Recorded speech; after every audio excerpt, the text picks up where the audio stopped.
Hello students, welcome to Victor education. আমি তোমাদের Somnath sir. তোমরা এএলপির একটা নোটিফিকেশান দেখে তোমরা চিন্তিত রয়েছো। এএলপির একটা নতুন নোটিফিকেশান এসছে। ব্যাপারটা হচ্ছে মানে এএলপির পরীক্ষা সংক্রান্ত একটা নোটিফিকেশান এসছে।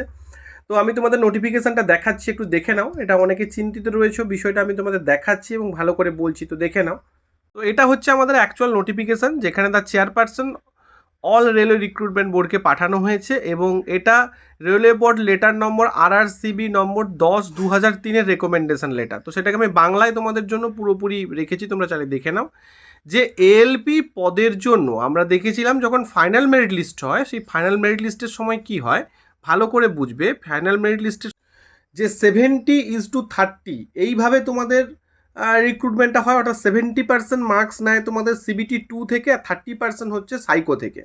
কিন্তু এবার সেটা চেঞ্জ হয়ে হবে হচ্ছে 50:50, অর্থাৎ 50% নেবে তোমাদের হচ্ছে CBT 2 থেকে আর 50% নেবে সাইকো থেকে। তার মানে সাইকোর যে গুরুত্বটা কিন্তু অনেকটা বেড়ে গেল। মানে অনেকে সাইকোতে ফেল করে যাবে বা সাইকোতে কম নাম্বার পেয়ে CBT 2তে বেশি নাম্বার পেয়ে, মানে CBT 2তে বেশি নাম্বার পেয়ে গিয়ে যাও। দেখো এই যে সিদ্ধান্তটা না, এই সিদ্ধান্তটাকে আমি কিন্তু স্বাগত জানাচ্ছি। পার্সোনালি যদি বলো আমাকে, তাহলে আমি কিন্তু অবশ্যই স্বাগত জানাবো এবং এটা তোমাদের জন্য ভালো।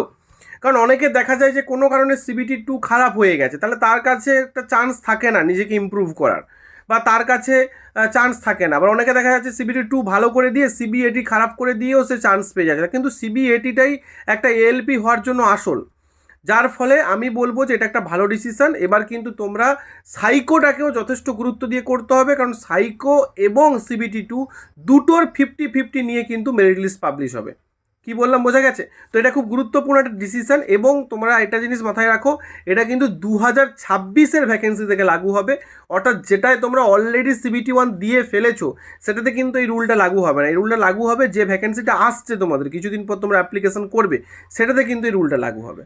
ওকে, আর অবশ্যই সাবস্ক্রাইব করো ভিক্টর এডুকেশন। এখান থেকেই কিন্তু রেলের প্রস্তুতি একদম সুন্দরভাবে বাংলায় হবে। Thank you.